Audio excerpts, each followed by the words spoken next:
Mock test 19 Himachal Pradesh police written exam preparation for constable exams and other exams 2022 at the rate Himgyan official part 1 करेंगे यार English, ठीक है जी। तो question number 1 लेते हैं, which of the following words is plural. तो आपने प्लूरल बताना है कौन सा है, ठीक है। क्राइसिस, एनालिसिस, क्राइटेरिया, इंडेक्स, बताइए इसमें से प्लूरल क्या है, ठीक है। तो मैं आपको पहले समझा देता हूँ एक्सप्लेनेशन के साथ। ये जो ये क्राइसिस है, क्राइसिस क्या है, सिंगुलर नाउन है, ठीक है। इसके प्लूरल को बोलते हैं हम CRISES, क्राइसिस, ठीक है, क्राइसिस बोलते हैं। और ये एनालिसिस जो है ये भी एक सिंगुलर वर्ड है, ANALYSIS, ये सिंगुलर नाउन है। और जब प्लूरल में कन्वर्ट करते हैं तो उसकी स्पेलिंग हो जाती है ANALYSES, एनालिसिस, ठीक है जी। ओके, तो ये हमें सिंगुलर दिया, हमें प्लूरल बताना है, क्वेश्चन में पूछा, ठीक है। Question number sorry option C है क्राइटेरिया, CRITERIA, तो ये हुआ प्लूरल है, फॉर्म ऑफ क्राइटेरियन, ठीक है। तो इसके जो इसका सिंगुलर होता है क्राइटेरिया का, उसको बोलते हैं क्राइटेरियन, CRITERION, ठीक है, criterion. Index is singular noun, जो इंडेक्स है, ये वाला इंडेक्स है वो सिंगुलर नाउन है, प्लूरल को बोलते हैं हम इंडिसेस बोलते हैं या इंडेक्सेस बोलते हैं, ठीक है।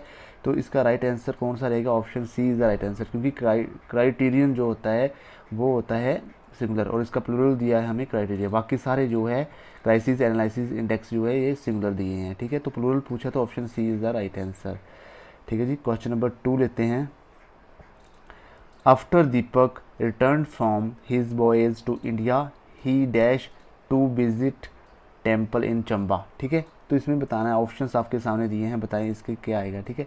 अब देखिए इसमें अगर आपको कुछ पता नहीं चल रहा है तो आपने क्या देखना है, सेंटेंस को देखना है, हेड बीस्ट आएगा, बीस्ट आएगा, इस बीशिंग आएगा, बास बीशिंग आएगा। देखिए आफ्टर दीपक रिटर्न, यहाँ पे रूल, आपको रूल थोड़ा पता होना चाहिए इंग्लिश ग्रामर के, ठीक है। ये अब मेन क्लोज जो होता है, the main close is in past और पास्ट परफेक्ट टेंस। जब ये मेन क्लोज है ना आपका, आफ्टर दीपक रिटर्न टू, जब ये बोलता है ये पास्ट या पास्ट परफेक्ट टेंस में हो, मतलब पास्ट, पास्ट क्या होता है, वर्ब की सेकंड फॉर्म लगी हो, या पास्ट परफेक्ट टेंस में हो, हैड प्लस वर्ब की थर्ड फॉर्म लगी हो, ठीक है। तो बोलते हैं कि जो अगला सबॉर्डिनेट क्लोज हो, उसके अगला वाला क्लोज होता है उसको बोलते हैं सबॉर्डिनेट क्लोज, ठीक है। मस्ट आल्सो भी past and past perfect tense, वो भी पास्ट में होता है, वो पास्ट परफेक्ट टेंस में होता है, ठीक है जी। तो देखिए आफ्टर दीपक यहाँ पे रिटर्न है, ठीक है। रिटर्न क्या है, वर्ब की सेकंड फॉर्म है, वर्ब की सेकंड फॉर्म है तो इसका मतलब हमें पास्ट इंडेफिनिट का टेंस है, ठीक है। जब यहाँ पे वर्ब की सेकंड फॉर्म आएगी तो आगे भी पास्ट का ही टेंस लगेगा। तो देखिए कौन सा लगेगा यहाँ पे, option B is the right answer, wished, ठीक है। After Deepak return from his voyage to India he wished to visit the temple in Chamba, ठीक है। उसने विश की कि मतलब चंबा में जो मंदिर है वहाँ पे विजिट करना, विश की है उसने जाने की, विश की है वहाँ पे जाने की। After Deepak return from his boys, जब वो इंडिया वापस आया, ठीक है, आने के बाद। ओके, तो ऐसा आपने करना है। तो option B is the right answer. जब पहले पास्ट में दिया हो तो मेन क्लोज, तो आपने अगला जो सबॉर्डिनेट क्लोज होता है वो भी आपने पास्ट में ही लिखना है। Okay, next question number 3, choose sorry ये गलत लिख गया, mistake, choose the word most similar in meaning to the given word, ठीक है। एड्यूस आपने बताना है, एड्यूस क्या होता है, ठीक है। इसका अपने सिनोनिम बताना है, मोस्ट सिमिलर वर्ड बोला है तो मोस्ट सिमिलर वर्ड मतलब जो सिनोनिम है, ठीक है। ऑप्शंस आपके दिए हैं, extract, educate, exert and extend, बताएं इसका सिमिलर क्या है। तो इसका सिमिलर है option A is the right answer, ठीक है, एक्सट्रैक्ट, ठीक है जी। एड्यूस क्या होता है, हम आपको बता, एड्यूस का मतलब होता है कंक्लूड, CONCLUD, ठीक है। कंक्लूड मीन्स निष्कर्ष पे पहुंचना, किसी निष्कर्ष पे पहुंच, निष्कर्ष, ठीक है। रिजल्ट, निष्कर्ष, उसको बोलते हैं हम एड्यूस, ठीक है। तो एक्सट्रैक्ट का भी सेम मीनिंग होता है, निष्कर्ष निकालना जो है, ठीक है। तो option A is the right answer, ठीक है जी। बाकी एजुकेट का मतलब बनता नहीं, एजुकेट तो आप समझते हैं शिक्षा वगैरह, एग्जर्ट है, और एक्सटेंड वगैरह किसी चीज़ को एक्सटेंड करना। तो option A is the right answer, ठीक है जी। नेक्स्ट लेते हैं question number 4, which of the given below sentences are grammatically correct. तो आपने बताना है कौन सा करेक्ट है, ठीक है। अब ऑप्शन ए, ऑप्शन आपके सामने दिए हैं, ठीक है। तो बताइए, I woke up from sleep, I was woken up from sleep, I was wakened up from sleep and I waked up from sleep. तो बताएं इसका राइट आंसर क्या है, ठीक है। और ये आपके ऑप्शंस दिए हैं, ठीक है जी, ABCD। तो बताना है आपने इसका राइट आंसर क्या है। तो मैं आपको पहले इसका समझा देता हूँ एक्सप्लेनेशन। ये जो ये वेक लगन है, ये वेक, वेक ये है एक, ये 3 फॉर्म ऑफ वर्ब्स होती हैं, वर्ब की 3 फॉर्म है, ठीक है। फर्स्ट फॉर्म है वेक का मतलब क्या होता है, present, present past and past participle, ठीक है। 3 फॉर्म होती है ना वर्ब की, फर्स्ट सेकंड एंड थर्ड, तो इसको प्रेजेंट पास्ट एंड पार्टिसिपल होते हैं। वेक वॉक वॉकन होता है, क्या होता है, वेक वॉक वॉकन, या ऐसा बोल देते हैं या बोलते हैं वेक वॉक वेक्ड, ठीक है। अब देखिए हमें पता है जब भी सेकंड फॉर्म आती है, ठीक है, जब भी सेकंड फॉर्म आती है तो वो आती है पास्ट इंडेफिनिट टेंस में। आपको टेंसों का पता होना चाहिए फ्रेंड्स, पास्ट इंडेफिनिट टेंस में आती है, ठीक है। सेकंड फॉर्म इकलौता ऐसा टेंस है जिसमें हम सिंपल सेंटेंसेज में जो है वर्ब की सेकंड फॉर्म का यूज़ करते हैं, ठीक है। उसके बाद आई वास वोकन, देखिए आई वास वोकन लिखा है। आई वास वोकन का मतलब बोल रहा है कि पास्ट का ये पास्ट इंडेफिनिट का पैसिव की बात कर रहा है, ठीक है। मुझे जगाया फ्रॉम द स्लीप, स्लीप से जगाया जाता है मुझे, आई वास वोकन अप, ठीक है, ठीक है। तो ये आ गया फ्रॉम द स्लीप। तो ऑप्शन 1 एंड 2, अब देखो आई वास वीकेंड, वीकेंड वेक, आई वास वेकेंड, ठीक है। तो वेकेंड तो है नहीं वर्ब की फॉर्म कोई भी, ठीक है, तो ऑप्शन सी गलत है। आई वॉकड अप फ्रॉम स्लीप, ठीक है, आई वॉकड अप फ्रॉम स्लीप, तो वॉक वॉक वॉकड वॉकड भी नहीं होता है, ठीक है, तो ऑप्शन 4 भी गलत है, ठीक है। तो 1 एंड 2 सही है, तो 1 एंड 2 करेक्ट है, तो option A is the right answer, ठीक है। तो पास्ट इंडेफिनिट में आपको पता है आपको वर्ब की सेकंड फॉर्म होती है, और जब हम इसमें पास्ट इंडेफिनिट का वो करते हैं पैसिव बनाते हैं तो हम वास या वर का यूज़ करते हैं प्लस वर्ब की थर्ड फॉर्म का यूज़ करते हैं। जब भी वर्ब की थर्ड फॉर्म आए तो आपने समझ लेना कि वो पैसिव की बात की जा रही है, ठीक है जी। नेक्स्ट लेते हैं, next question, question number 5, this book including all its chapter dash interesting, the students as well as instructor dash in agreement about it. तो बताना है आपने इसका राइट आंसर क्या है, ठीक है जी। अब इसमें क्या करना है आपने फ्रेंड्स, देखना है आपने इसमें, आपको मैंने पहले भी समझाया था सब्जेक्ट वर्ब, ये है सब्जेक्ट वर्ब एग्रीमेंट, इसको बोलते हैं सब्जेक्ट वर्ब एग्रीमेंट इंग्लिश में, ठीक है, एग्रीमेंट। तो उसके अकॉर्डिंग ये होता है ग्रामर के रूल्स। दिस बुक लिखा ना, अब ये दिस बुक मतलब ये सिंगुलर नाउन है, ठीक है। अब इसके बाद इंक्लूडिंग ऑल इट्स चैप्टर्स बोला है, ठीक है, तो हमने चैप्टर्स के अकॉर्डिंग नहीं सोच रहे, यहाँ पे प्लूरल लगा तो इसके अकॉर्डिंग हम यहाँ पे लगा देंगे जो ये ऑप्शंस दिए हैं, इज एम आर बासवर्ड, ठीक है। अगर तो हमने करना दिस बुक लिखा ना ये, तो दिस बुक सिंगुलर है तो it will take verb in the singular form, तो ये जो यहाँ पे वर्ब लेगा वो भी सिंगुलर फॉर्म में लेगा, ठीक है। ये इसके आगे जो दिया है ये पोर्शन इसको इंक्लूड कर रहा है, इस बुक के अंदर क्या क्या है चैप्टर्स हैं, ठीक है। तो ये this book he main subject है, ठीक है। तो इस सब्जेक्ट के अकॉर्डिंग ही हमने जो है यहाँ पे वर्ब यूज़ करना है, ठीक है फ्रेंड्स। तो दिस बुक है ना, तो ये सिंगुलर है, तो मतलब देखिए यहाँ पे सिंगुलर कौन सा है, या सी या डी, इन दोनों में से एक आएगा, तो इज लिख दिया, यहाँ पे इज आएगा, ठीक है, ठीक है। This book including all its chapters, ठीक है, इंटरेस्टिंग, ओके। आगे क्या है, the student as well as instructor, ठीक है, इन द एग्रीमेंट। अब देखिए द स्टूडेंट्स है ना, ये यहाँ the student as well as जो इसके साथ जुड़ा है इंस्ट्रक्टर, ठीक है, इंस्ट्रक्टर भी साथ में, तो जो स्टूडेंट्स के अकॉर्डिंग वर्ब लगेगी यहाँ पे, ठीक है, यहाँ पे लगेगा आर, क्योंकि option C is the right answer, ठीक है। यानी इंस्ट्रक्टर यहाँ पे सिंगुलर है तो हम इज लगा देंगे। तो स्टूडेंट एज वेल एज लिखा हो तो इससे जो पहले वाला सब्जेक्ट होता है द स्टूडेंट, इसके अकॉर्डिंग ही है हम वर्ब यूज़ करते हैं, हम इंस्ट्रक्टर के अकॉर्डिंग वर्ब यूज़ नहीं करेंगे, ठीक है। अगर प्लूरल लगा है तो प्लूरल वर्ब यूज़ कर देंगे, अगर सिंगुलर लगा है तो सिंगुलर वर्ब यूज़ कर देंगे, ठीक है जी।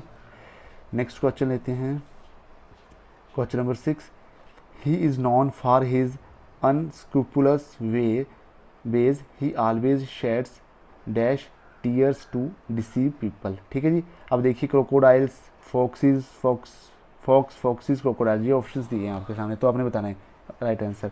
तो आपको मैंने कल भी बताया था, एक पहले वीडियो डाला था मैंने उसके पहले, तो उसमें मैंने बताया था कि ये क्रोकोडाइल टीयर्स होता है, क्रोकोडाइल टीयर्स होता है मगरमच्छ के झूठे आंसू, मतलब वो झूठ बोलता है, ठीक है, ठीक है, करता कुछ है और बोलना कुछ होता है किसी को फंसाने के लिए, अपना शिकार बनाने के लिए। तो he is known his unscrupulous ways, he always sheds crocodile tears to deceive people, लोगों को धोखा देने के लिए, ठीक है। तो यहाँ पे crocodile tears, option D is the right answer. Number 7, the strategies that the company dash to sell its products dash house to house marketing, ठीक है। तो ऑप्शंस आपके सामने दिए हैं, आपने बताना है इसका राइट आंसर क्या है, ठीक है जी।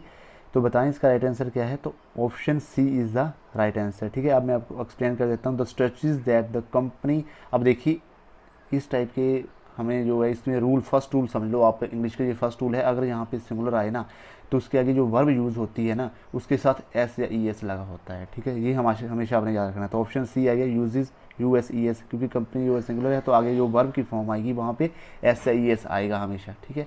आगे टू सेल इट्स प्रोडक्ट्स, अब देखिए ये प्रोडक्ट्स है, ठीक है, जी प्लूरल में दिया है, तो आगे जो इसके आगे यहाँ पे वर्ब आएगी ना वो सिंगुलर आएगी, ठीक है। इसमें ऐसा है, ठीक है, इंक्लूड जो verb form N I N C L U D E, ऐसे इंक्लूड्स नहीं आएगा क्योंकि यहाँ पे प्रोडक्ट्स आ गया है, ठीक है, ऑलरेडी ऐसा आ गया है, ठीक है, तो यहाँ पे इंक्लूड आएगा, ठीक है। और यहाँ पे कंपनी दिया है, ये सिंगुलर है तो यूजेज आएगा, इसके आगे जो वर्ब की फॉर्म आनी थी यू एस ई एस यहाँ था, ठीक है। तो एस अगर यहाँ पे एस लगा है तो आगे एस नहीं आएगा, ठीक है, वर्ब की फॉर्म के साथ। तो आपने इस तरीके से अपने माइंड सेट थोड़ा याद रखना है, ट्रिक्स ही समझ लो। The strategies that the company uses to sell its products include house to house marketing. तो option C is the right answer. अगर समझ आ गया है तो समझ लेना ढंग से, एक क्वेश्चन कई बार पूछे जाते हैं इस टाइप के। Question number 8, the students dash the teacher on teachers day for 30 years of dedicated teaching, ठीक है। आपने बताना है इसके आगे मतलब इसमें कौन सा फिट बैठेगा, ठीक है जी। तो पहले आप इसकी एक्सप्लेनेशन समझ लें, ठीक है। एक्सप्लेनेशन में क्या है, जो फैसिलिटेटेड का मीन्स होता है हैव्स टू इम्प्रूव समथिंग, ठीक है, मतलब किसी चीज़ को सुविधा देना, फैसिलिटेट करना, उसको हम बोलते हैं फैसिलिटेटेड। आगे है फेलिसिटेटेड का मतलब होता है कॉन्ग्रेचुलेट, किसी को बधाई देना, ठीक है, फेलिसिटेटेड। और फैसिलिटेट जो होता है वर्ड ही नहीं है, अगर ई लग जाए बीच में तो, ठीक है, एफ ए होता है फैसिलिटेटेड। और फैंटाइज्ड का मतलब होता है ड्रीम अबाउट समथिंग, मतलब किसी चीज़ का हमने ड्रीम लेना, ठीक है, कि वो हमारा सपना है, दैट इज़ फैंटाइज्ड, ठीक है। तो आपने क्वेश्चन नंबर 8 है जो इसका आंसर बताना है। द स्टूडेंट्स बोलते जो स्टूडेंट्स है वो felicitated, option B is the right answer. Felicitated होता है मतलब कंग्रेचुलेट, आपको मैंने बताया अभी, ठीक है, कंग्रेचुलेटेड, उन्होंने टीचर को कंग्रेचुलेशन किया द टीचर्स को ऑन द टीचर्स डे पर for 30 years of the dedicated teaching, कि उन्होंने 30 ईयर तक हमें डेडिकेटेड टीचिंग की है, ठीक है। तो उसके लिए उन्होंने जो फेलिसिटेटेड किया है, फेलिसिटेटेड का मतलब होता है बधाई देना, कॉन्ग्रेचुलेट करना, ठीक है जी। तो ऑप्शन बी था इसका राइट आंसर। नेक्स्ट लेते हैं question number 9, choose the correct सिनोनियम of the given word rectify, ठीक है। रेक्टिफाई क्या होता है, इसके ऑप्शंस आपको दिए हैं, to command, to wield, destroy, correct. बताएं इसका राइट आंसर क्या है। तो option D is the right answer, ठीक है। रेक्टिफाई का मतलब होता है करेक्ट करना, मीन्स किसी चीज़ को ठीक करना, ठीक है, करेक्ट, रेक्टिफाई करो इसको, तो हम बोलते हैं ना रेक्टिफाई दिस, तो करेक्ट करें उस चीज़ को, ठीक है। तो option D, sorry, option D is the right answer, ठीक है जी। हाँ, नेक्स्ट लेते हैं question number 10, the highest point बताना है आपने क्या होता है। द हाईएस्ट पॉइंट को बोलते हैं आर्चीव बोलते हैं, टेम्पेस्ट बोलते हैं, जेनिथ बोलते हैं, या आउटपोस्ट बोलते हैं। तो बताएं इसका राइट आंसर क्या है। तो option C is the right answer, हम बोलते हैं जेनिथ। हाईएस्ट पॉइंट का मतलब क्या होता है, जेनिथ। जेनिथ मीन्स सबसे हाईएस्ट है, उसको बोलते हैं हम zenith, the highest point, okay जी। Question number 11, find the correctly spelled word, ठीक है। तो आपने मिस डेमिनियर, ठीक है, मिसचीवियस, मिसनॉमर एंड मिसकैरेज, तो मैंने बताना है इसमें जो है करेक्टली स्पेल्ड वर्ड कौन सा है, ठीक है। तो ऑप्शन ए है is the right answer. Misdemeanour जो है करेक्ट वर्ड है, इसका मतलब होता है दुष्कर्म, ठीक है। मिसचीवियस जो है ये इन मतलब स्पेल्ड इसके सही नहीं है, स्पेलिंग इसके होते हैं MISCHIE होते हैं, ठीक है, IEVOUS, ठीक है। और मिसचीवियस क्या होता है, शैतान टाइप, ठीक है। और मिसनॉमर के स्पेलिंग में गलत लिखे हैं, क्या होते हैं, MISNOMER होते हैं, ठीक है। यहाँ पे ए लगा तो ई आएगा। मिसनॉमर का मतलब होता है गलत नाम, रॉन्ग नेम वगैरह, ठीक है, मिसनॉमर है उसका। मिसकैरेज का मतलब होता है गर्भपात, इसके स्पेलिंग भी गलत लिखे हैं, MISCARR होते हैं, यहाँ पे IAG, मिसकैरेज, ओके। तो option A is the right answer. Next लेते हैं next question, choose the word opposite antonym in the meaning to given word, ठीक है। तो नोबल का आपने बताना है। नोबल का मतलब होता है, आपको पता ही है, नोबल का मतलब होता है न्यू, नया, ठीक है, कुछ न्यू है नया। तो आपने इसका बताना है ऑपोजिट क्या है, बताएं इसका ऑपोजिट क्या है। ऑप्शंस आपके सामने दिए हैं।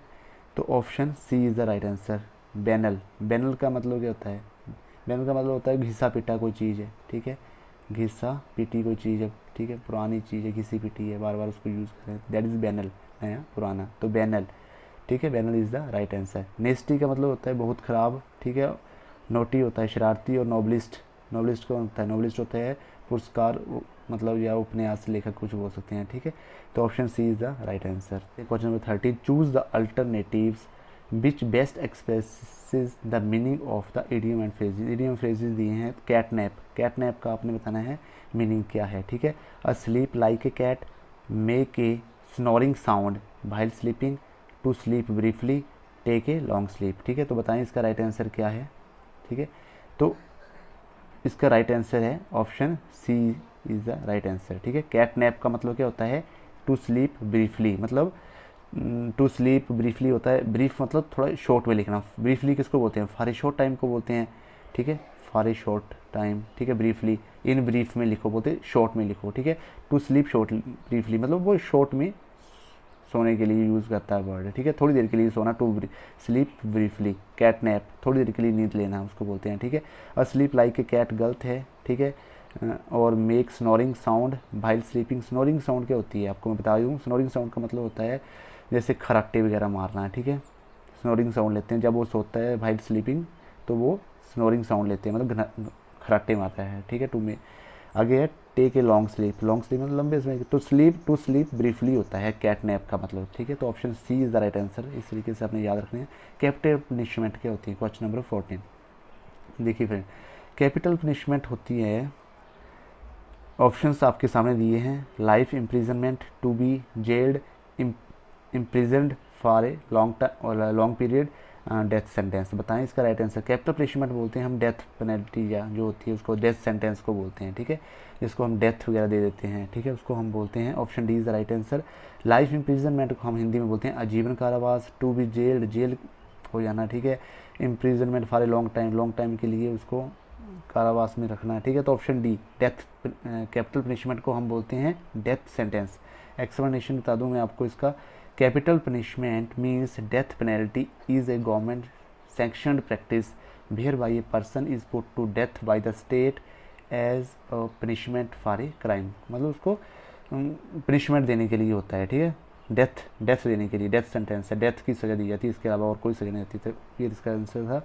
नेक्स्ट क्वेश्चन लेते हैं, विद वन बॉयज़, ठीक है, विद वन बॉयज़ का मीनिंग बताना है आपने क्या है, by one community, unanimously, in disharmony, by one man. तो बताएं इसका राइट आंसर क्या है 15 का राइट आंसर है option B is the right answer. Unanimously होता है, विद वन वॉइस मतलब एक आवाज़ के साथ है सभी, यूनानिमसली एक मत में है, ठीक है सभी। तो एक्सप्लेनेशन बता दूं आपको, विद वन वॉइस का मतलब होता है यूनानिमसली, ठीक है, विद एवरीवन एग्री, जिसके साथ सभी सहमत हो कि एक मतलब सभी बोल रहे हो ये ठीक है, यूनानिमसली मतलब एक मत होकर काम कर रहे हो, ठीक है, विद वन वॉइस को उसको फॉर एग्जाम्पल मैं आपको बता दूं, the various opposition parties speak with one voice on the issue, ठीक है, स्पीक विद वन वॉइस का मतलब होता है यूनानिमसली उन्होंने उस इशू के ऊपर जो है वेरियस पार्टी ने जो जितनी सभी पार्टी थी उन्होंने वो बोलती हैं, ठीक है, वेरियस पार्टी स्पीक। देखिए अब यहाँ पे मैं आपको एक चीज़ बता दूँ, देखो ये वेरियस ऑपोजिशन पार्टीज़ आया ना, ठीक है, तो इसके आगे जो वर्ब की फॉर्म आएगी वो फर्स्ट फॉर्म आएगी, इसमें ऐसे ही ऐसे नहीं आएगा।